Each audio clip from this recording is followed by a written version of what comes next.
Ay, aso niyo po ba yan? Hala, hindi yata siya makapagsalita. Parang pipi yata tong taong to ah. Ibig sabihin niyo po ba aso niyo yan? Mabuti naman at natali niyo na siya. Natakot ako, kala ko kakagatin ako eh. Naku, sorry, hindi talaga kita maintindihan. Pero may hinahanap lang talaga kami. Hinahanap ko yung JJ ko. Pwedeng matulungan niyo ako? Kaso parang di tayo magkakaintindihan yan. Bakit ba problema mo kung magkakaintindihan kayo? Pwede ko naman ituro sa'yo yung daan. Ay, anak ng kamote, nagsasalita ka pala. Siyempre naman. Anong kala mo sa akin? Tulad ako ng amo ko? Abay, kung gano'n, sige, samahan niyo kami, hanapin natin si JJ ko. Sige, ako ang mag-lead ng truck para sa inyo.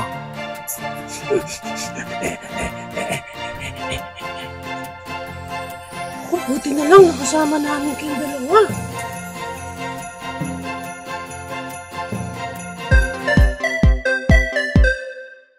And here's the toy that we're going to review for today. This is the Star Wars Force Link 2.0 Revolt Corellian Hound. Hindi ko alam kung sino yun dito sa mga to. Hindi ako gaano familiar sa lore ng Star Wars, pero I really like this one, kaya ako siya kinuha. And as you can see here, ganitong klaseng packaging meron siya pag binili natin. And sa likod, nandoon yung how to use niya or yung kanyang pinaka-manual na kailangan nga natin. Dapat nitong Force Link na parang bracelet. Apparently, wala tayo nun, so hindi na natin siya masusubukan mamaya. Sa side, nandoon yung picture nilang dalawa. And sa kabilang side, yung pinaka-gimmick niya. And on top, ganyan lang. And sa ilalim, barcode and stuffs.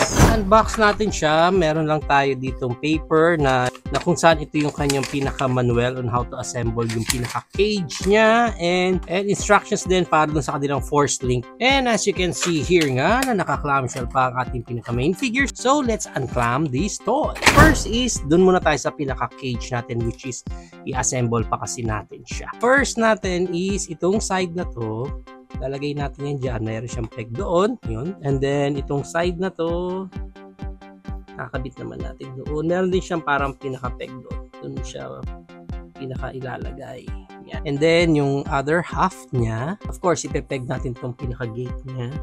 And then itong portion na to, dapat may kabit natin yan dyan. Teka lang, parang mas madali kung i-separate ko na lang ng kabit ito. Yun. And then, itong top niya. So, it's like parang more on fittings lang doon sa mga pegs niya. Kasi ito, ganun lang din fittings mo lang din. Yan. Okay. So, check natin yung pinaka-itsura ng cage niya dito. Maganda yung texture, oh. Okay. And yung details, diba? Okay din. Maganda, oh. So, hindi siya yung parang typical lang na cage na kulungan na may mga bars, ganun. And then, ang pinaka-gimmick niya, palatataas yan, and then, na-open mo. So, may opening din siya dyan. Iba, pwede rin siya magkaroon ng opening dito sa taas, pero parang pinakatatanggalin mo siya sa pinaka-peg niya. Technically speaking, ang pinaka-entrance lang talaga niya is dito sa part na to. Pero for me, okay pa rin. Maganda yung pinaka-itsura dito ng cage natin. Sa back door, wala. Hindi ka pwede mag-back. Maganda yung cage. Next natin, check naman natin yung ating Corellian Hound. I hope I'm pronouncing it right. Check muna natin yung pinaka-details niya. Yan. Okay, nakakatakot naman dito yung ating hound. Maganda rin maganda rin yung mga texture na binigay sa kanya. And also, parang may armor na rin siya dyan. Sa ilalim, ganyan itsura niyan. Okay, and para sa articulation ng hound natin dito, first is yung mouth niya. Nabubuksan naman yung, pero hindi gaanong open. I wish na mas na-open pa yun, natanggal. Kasi sayang yung pinaka-details pa sa loob. May paint pa yung pinaka-dila. Pero I hope na mas na-open wide pa yung pinaka-mouth. Okay, and yung head niya on a ball joint, and actually medyo loose yung sa atin. Yung sa paa niya, basic articulation lang. Yan, back and forth. Ganun din sa kabila, back and forth. And naka-forma na yung pinaka-legs niya dyan. Ganun din dito sa pinaka-back leg niya. Ingat nga lang, kasi pag nasobra ka, yun nga, nagpa-pop off yung pinaka-peg niya doon. So, ganun din dito sa kabilang legs.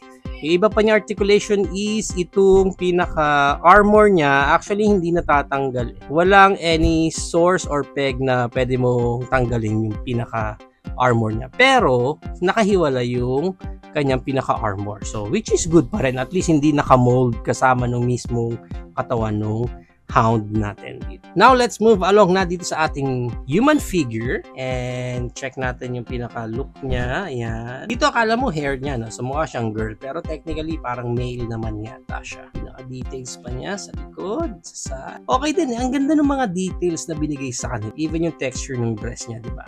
Ang ganda. Okay. Kahit pa paano yung face niya, okay din. Yan. Okay. So, para naman sa articulation niya, yung head niya is narorotate yan, 360. Wala na siyang look up, wala na rin siyang look down. Pagdating sa shoulder niya, na rotate yan, 360. Although, wala na siya creed moment. Di siya makapag-arms wide open. Walang sideward yung kanyang mga arms. Taas baba lang ng ganyan. And pagdating sa body niya, akala mo meron siya dito sa waist, pero technically speaking, yun na yung parang pinaka sa legs niya. Yan ang kanyang high kick and yung kanyang back kick. Wala gaanong back kick. Yan lang. And sad to say, wala na ring Van Damme split itong ating human figure dito. Even yung knee bend, wala ring knee bend. So, super basic articulation lang yung meron yung ating. Not bad na rin, pero natutuwa ako sa details niya. And meron din siya dito pinaka-accessories tulad netong parang rope. Yan na may hook sa dulo, which is good. Ang ganda ng mga small details na binibigay nila dito. So, ganda siya dito parang pinaka-baton or stick niya. I'm not sure kung anong silbi nito. Hindi ko pa kasi napanood or hindi ako familiar nga sa buong lore ng Star Wars. Pero, tama to sa accessories niya. Hindi niya sigurong hawakan yan dyan. Ang pagganyan. Yan. Okay.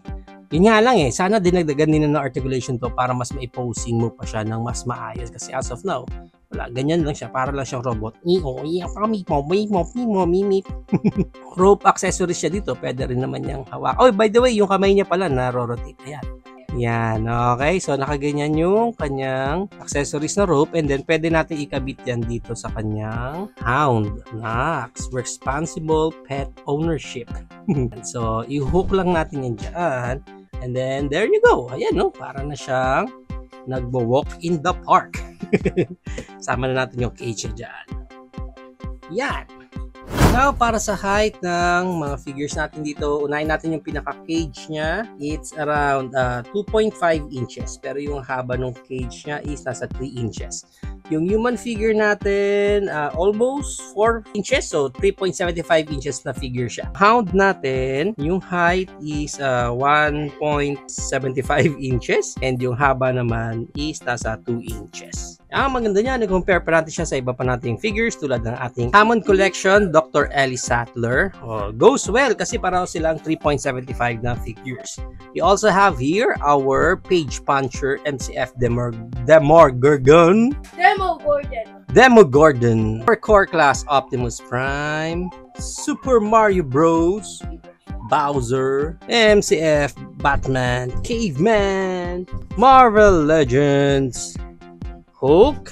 And for comparison sake, magpasok lang tayo dito ng iba pang mga cage na meron ako, which is yung ating Jurassic Park cage. I think this one is from yung pambata na line ng Jurassic Park. Nakalimutan ko na yung brand basta yan yun. And we also have here yung nakuha lang din namin na cage from, I'm not sure kung Mumuso or Miniso, basta something mga ganong klaseng store. Yan naman yung pinaka-cage na. Be honest, kaya ako kinuha yan dahil lang dito sa cage niya. So, ito ang ating height comparison. If you are planning to buy this toy, actually, hindi ko na alam yung pinaka-exact SRP price niya kasi nakuha ko na lang siya sa online and super baba no price. To be honest, nakuha ko na lang siya ng around 350. So, if pakahanap din kayo ng ganong klaseng price, it's a good catch. There you have it now, guys. Ito na ang ating Star Wars Force Link 2.0 Revolt Corellian Hound. What do you think of this figure na may gumagapang pang insekto doon? Did they go for you or no for you? Whatever it does, please comment it down below. But for me, again, kinuha ko lang talaga ito for the sake ng cage na ito. Kasi nung nakita ko nga ito, sa display and chinek agad yung review niya kung talaga bang na-assemble yung cage or ano yung pinaka-itsura ng cage. Sabi ko, parang saktong-sakto ito doon sa mga cage din na meron ako. So, I think works well doon talaga sa mga 3.75 na figures na meron kayo. And even itong pinaka-hound natin dito, maganda rin naman ang itsura niya. Although, pinaka-downside talaga ng buong set na to is yung articulation ng mga figures natin. I think kung nabigyan pa nila ng mas magandang articulation dito, ito mga figures natin, I think mas maganda or mas magiging cool itong set natin na ito. Pero as of now, dahil basic lang, pwede na kahit paano itong mga figures natin na ito. Again, ang pinaka-habol ko lang talaga dito is itong ating cage para sa ating 3.75 na figures.